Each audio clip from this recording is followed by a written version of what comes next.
even know English!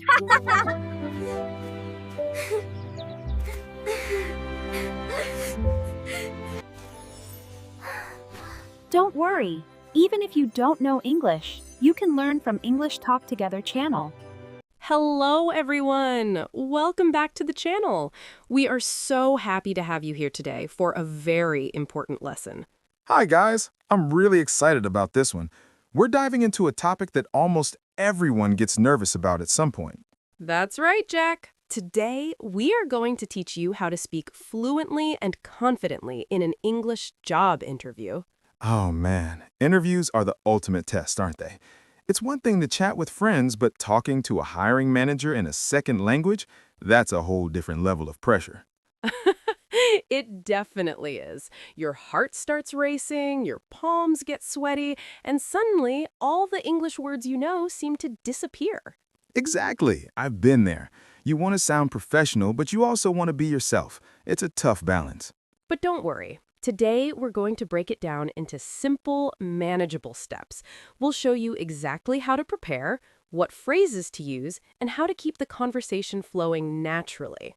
I love that. So we aren't just memorizing answers. Not at all. We want you to speak, not just recite. By the end of this video, you'll have a toolkit of strategies to handle any question with ease. Awesome. I'm ready to take some notes. Where do we start, Emma? Well, before we even get to the speaking part, we have to talk about the mindset.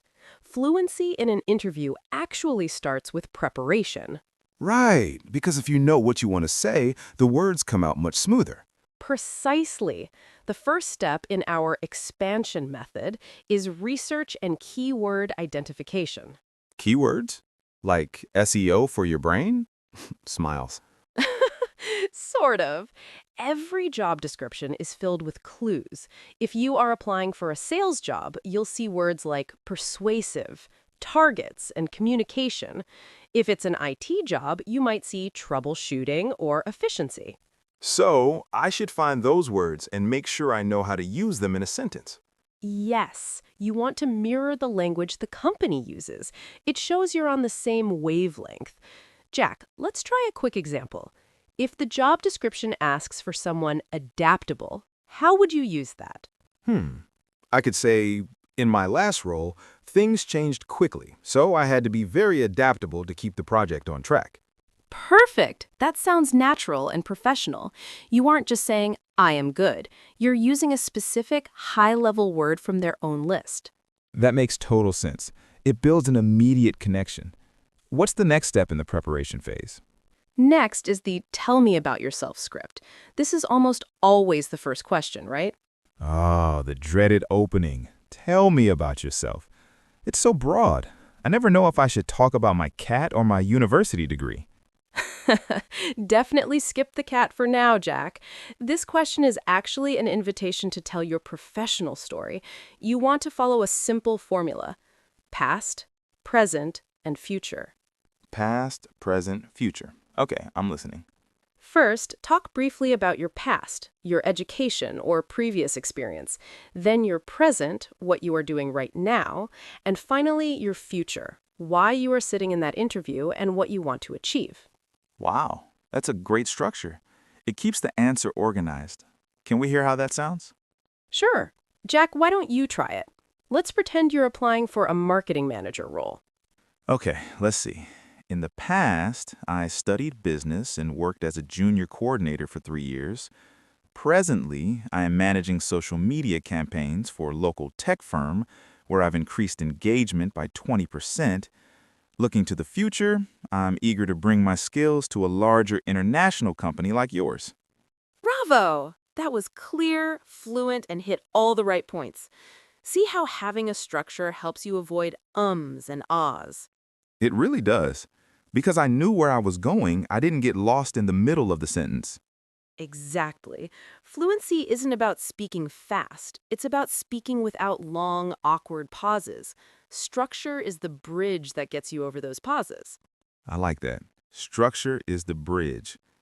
Okay, so we've researched our keywords and we've polished our introduction. What's next on the list for fluency? We need to talk about the power of transitions. These are the glue of your speech. Transitions. You mean words like however or furthermore? Yes, but in a conversation, we want them to sound a bit more natural. Think of them as signposts for the interviewer. They tell the listener, hey, I'm moving to a new point now. Like moving on to my next point or on top of that? Exactly. Or even simpler ones like, actually, to be honest, or that's a great question. These small phrases give your brain a split second to think about your next sentence while you're still talking. Oh, so it's like a thinking buffer. Yes, exactly, a thinking buffer.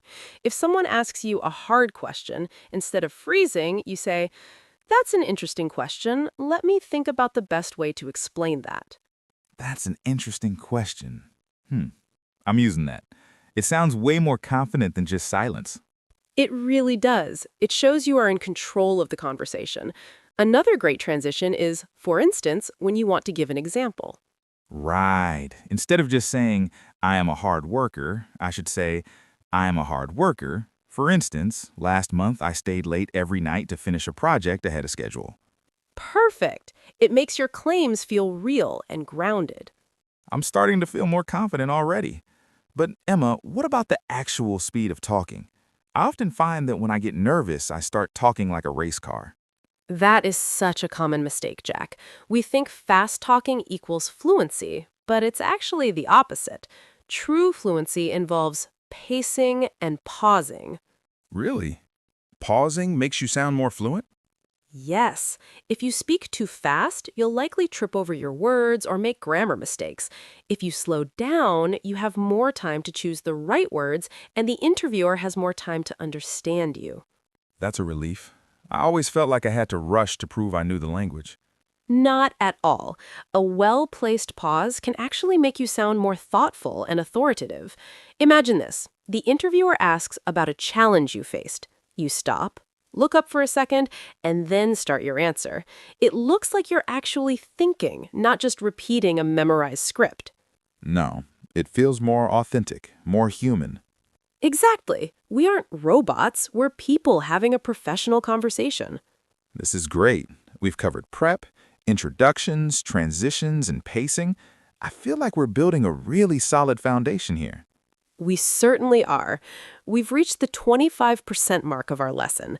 We have so much more to cover, including the STAR method for answering tough questions, how to handle I don't know, and the secret to sounding like a native speaker through connected speech.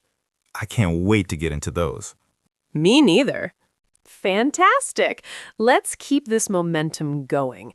Now that we have the mindset and the pacing down, we need to talk about the engine of your interview, the STAR method.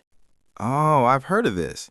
It stands for situation, task, action, and result, right? Spot on, Jack. But here is the secret to making it sound fluent and not like a textbook. Most students get stuck in the situation part for too long. They spend 3 minutes explaining the background, and by the time they get to what they actually did, the interviewer is bored. I've definitely done that. Well, it was a rainy Tuesday in 2019, and my boss was wearing a blue tie. Exactly. We don't need the blue tie. To stay fluent, you need to expand and contract. Use the STAR method as a guide to keep your story moving forward. So, how do we keep it snappy? Think of it like a movie trailer. Situation, 1 sentence to set the scene. Task, 1 sentence to explain the problem. Action, this is where you spend your time. Explain 2 to 3 specific steps you took. Result, 1 sentence on the happy ending. I see. The action is the meat of the sandwich. Can we try a bad versus good version? I love that idea. Jack, you be the candidate. I'll ask, tell me about a time you handled a difficult customer. Give me the rambling version. Okay, here goes. So I was working at this cafe, right? And it was really busy because there was a parade outside. And this lady came in and she was really angry because her latte was cold, but the milk steamer was actually broken that morning. And my coworker, Sarah, was on her lunch break, so I was alone. Oh, sorry. I think I fell asleep for a second. See, too much detail on the parade and Sarah's lunch. Now try the star version. Sure. While working as a barista, a customer was upset because her drink was cold during a morning rush. I immediately apologized, explained the technical issue with our machine, and offered her a complimentary pastry while I hand-frothed a fresh replacement. She left with a smile and even wrote a positive review online. Wow, that was perfect. It was logical, easy to follow, and you sounded like a pro. You used words like immediately, complimentary, and replacement. Those are great fluency boosters. It felt much better, too. I wasn't searching for words because I knew I only had one job for each part of the star. Exactly. Now let's talk about a huge fear for English learners, the I don't know moment. Oh man, that's the worst. You're asked a technical question or a weird brain teaser, and your mind just goes blank. Total white noise. It happens to everyone, even native speakers. The key to staying fluent here is to think out loud. Think out loud? Wouldn't that make me look, well, a bit confused? Not if you do it right. If you just sit in silence, it looks like you don't understand English. But if you explain your thought process, it shows you have great communication skills. Okay, give me an example of a thinking out loud phrase. You could say, that's a scenario I haven't encountered yet. But if I were in that situation, the first thing I would do is... Oh, that's clever. You aren't saying, I don't know. You're saying, here is how I would solve it. Precisely. Or if it's a word you forgot, don't stop. Describe the word. If you forget the word collaboration, say, I really enjoy working together with a group of people to reach a goal. Right. The interviewer will likely say, oh, you mean collaboration. And then you just say, exactly, and keep going. Yes, you just turned a mistake into a moment of connection. That is true fluency, being able to navigate around the holes in your vocabulary without stopping the car. Navigating around the holes. I like that imagery. It's about keeping the flow. Speaking of flow, Emma, what about those filler words? I know usually teachers say don't say or but sometimes I need them. You're right. Totally removing them is almost impossible. Instead of the ugly fillers like or eh, we want to use professional fillers. Professional fillers? Like what? Phrases like, let me see. That's a great point.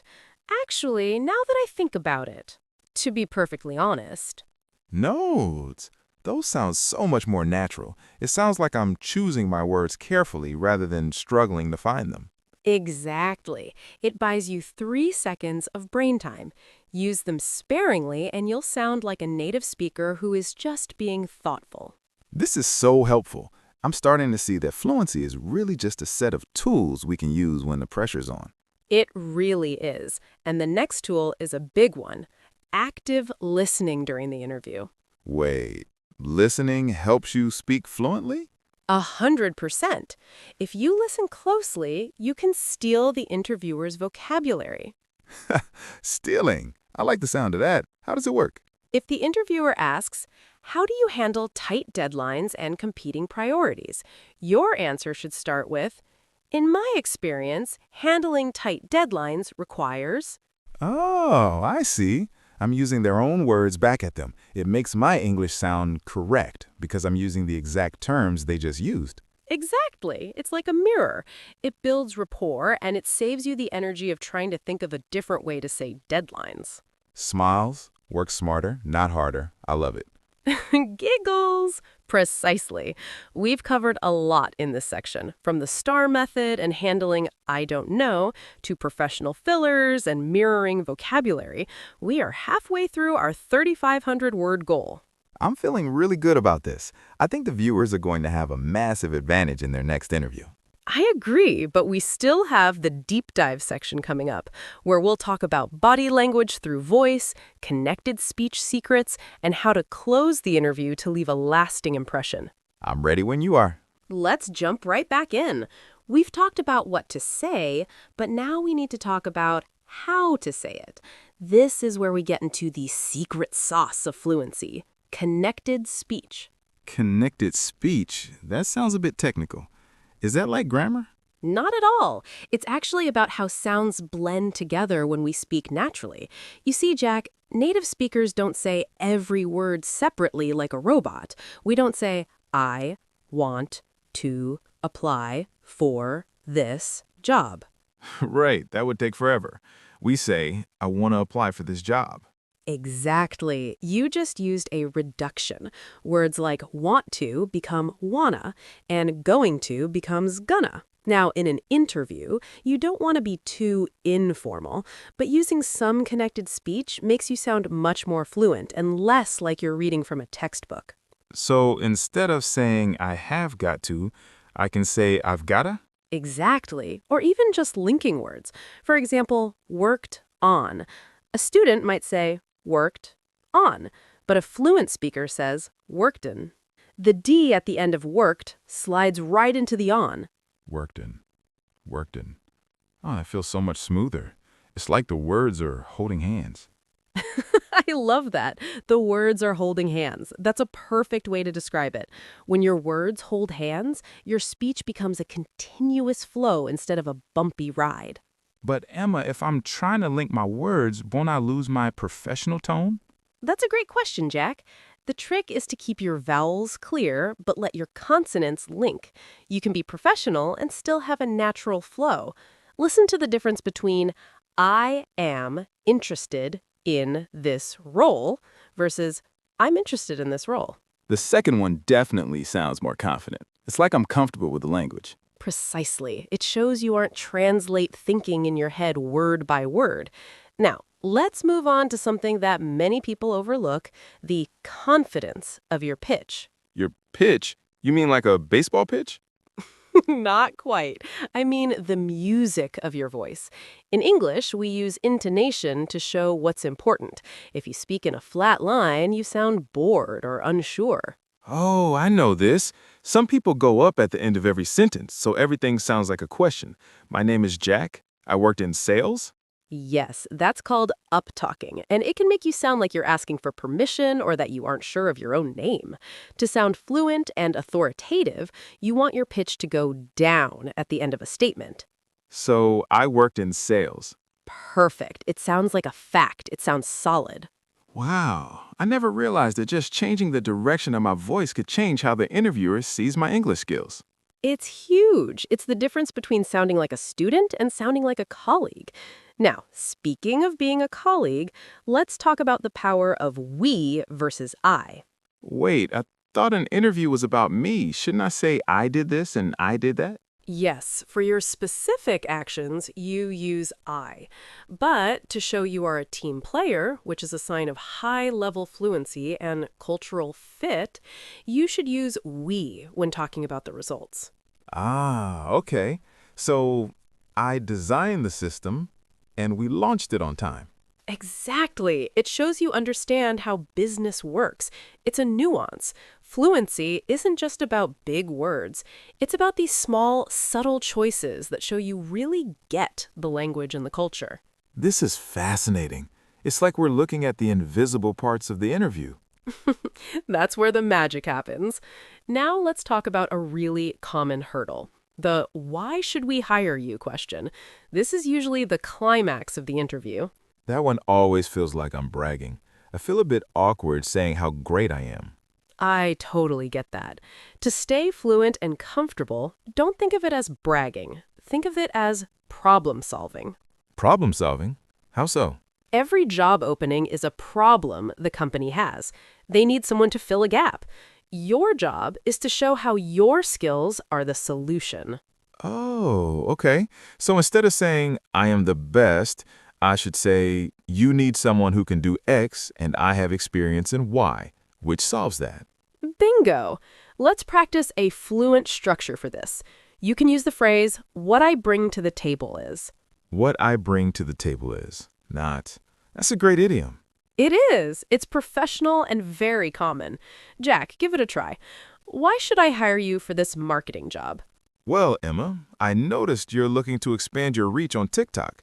What I bring to the table is 2 years of experience in short-form video content and a proven track record of growing accounts by 50%. Wow, see? That didn't feel like bragging. It felt like you were offering me a gift. Your English was smooth because you used a strong opening phrase like, what I bring to the table. It really helped me focus my thoughts. I didn't have to think about how do I start. I just used a phrase and filled in the blanks. That's the expansion method in action. You have the skeleton of the sentence and you just add the meat. This is great. But Emma, what if the interviewer is really quiet? You know those interviewers who just stare at you and don't give any feedback? That makes me so nervous and my fluency just drops. Oh, the stone face interviewer. Those are the hardest. When you don't get a smile or a nod, you start over-explaining because you're trying to win them over. Yes, I start talking and then I realize I've been talking for 5 minutes about nothing. To stop that, you need to use the check-in. The check-in. Yes. After you finish a point, ask a small question to bring them back into the conversation. Something like, does that answer your question? Or would you like me to go into more detail on that? Ah, that's brilliant. It forces them to speak and it gives me a chance to breathe. Exactly. It turns the interrogation back into a conversation. And conversations are much easier to be fluent in than monologues. You're right. I'm much better at back and forth than I am at solo speeches. Me too. And that's a great place to pause. We've covered connected speech, intonation, the we versus I nuance, and how to handle the why should we hire you question. We are now at the 75% mark. We're in the home stretch. I can see the finish line. We are almost there. In the final section, we're going to cover the closing, how to ask smart questions at the end, and a final fluency checklist to use right before you walk into the room. I'm ready to finish strong. Let's bring it home. We've mastered the beginning and the middle, but the way you end an interview is just as important for your fluency. It's the last flavor you leave in the interviewer's mouth. Right. You don't want to just finish your last answer and then awkwardly walk out the door. Definitely not.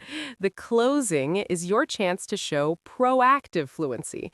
This means you aren't just answering questions. You are showing that you can lead a conversation. And that usually starts with the famous, do you have any questions for us? Exactly. Most people say, no, I think we covered everything. But that is a missed opportunity. To sound fluent and truly engaged, you should have 3 smart questions ready to go. Okay, what makes a question smart? A smart question shows you are already thinking about the job. Instead of asking about the salary right away, ask about the culture or the goals. Like, what does a typical day look like for this team? That's a good one. Or even better, what would success look like for me in the first 6 months? Oh, I like that. It's sophisticated. Using the phrase, what would success look like, makes you sound very comfortable with high-level English. Exactly. It uses a conditional structure, what would it look like, which is a great way to show off your grammar without it feeling forced. Not. It shows I'm visualizing myself in the role already. Precisely. Now, once you've asked your questions, it's time for the final statement. This is a short 30-second summary where you reinforce your enthusiasm. Is this where I say, thank you for your time? Yes, but let's make it more fluent. Instead of just thank you, try, I've really enjoyed our conversation today, and I'm even more excited about the possibility of joining the team now that I've heard about your upcoming projects. Wow, the possibility of joining the team. That's a mouthful, but it sounds so smooth. It's all about those chunks. The possibility of is a phrase you can memorize and use in many situations. Okay, so we finished the interview, but wait, what about the body language of the voice? You mentioned that earlier.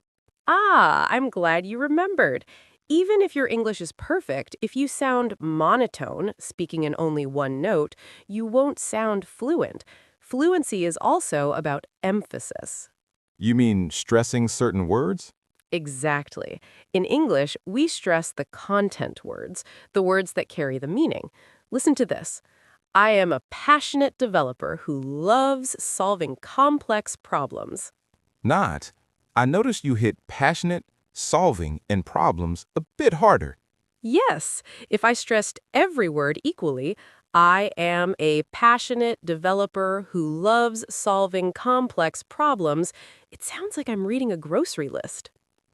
Milk, eggs, passionate developer. Exactly. By stressing the meaning words, you help the interviewer understand you better, even if you have a slight accent.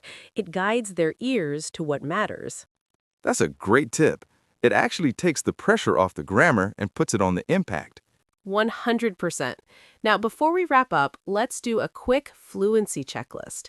This is what you should review 10 minutes before your interview. I'm ready. I've got my pen. Step 1. Warm up your mouth. Literally. Speak some English out loud to a friend or even to yourself in the mirror. Get the English muscles moving. Step 2. Review your action verbs. Instead of saying did or made, use words like implemented, coordinated, or developed. Step 3. Take 3 deep breaths. Oxygen helps your brain find words faster. Step 4. Remind yourself it's a conversation, not an exam. That last one is huge. If I think of it as a chat with a future colleague, my English just flows so much better than if I think of it as a test. Exactly. Confidence is 50% of fluency. If you believe you can explain your ideas, your brain will cooperate. This has been such a deep dive, Emma. I feel like I've gone from being scared of interviews to ready to crush them. I'm so happy to hear that. And I know everyone watching feels the same way. So, should we do a quick recap of everything we covered? Let's do it.